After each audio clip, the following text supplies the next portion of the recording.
Hi hello செல்லக்குட்டீஸ். இந்த வெயிலுக்கு நம்மளுக்கு 2 விஷயம் தான் அமிர்தமா இருக்கும். அது என்ன 2 விஷயம்னா, ஒண்ணு வந்து தர்பூசணி, இன்னொன்னு வந்துட்டு இளநீர்.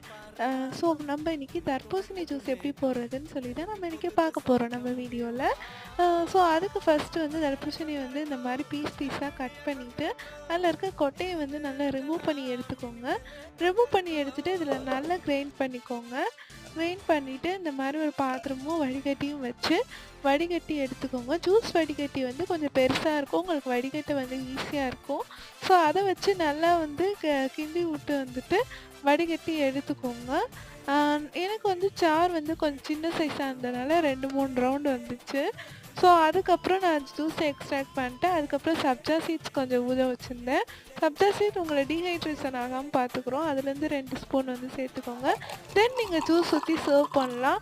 இந்த வெயிலுக்கு சூப்பரா இருக்கும். இந்த ஜூஸ் ட்ரை பண்ணி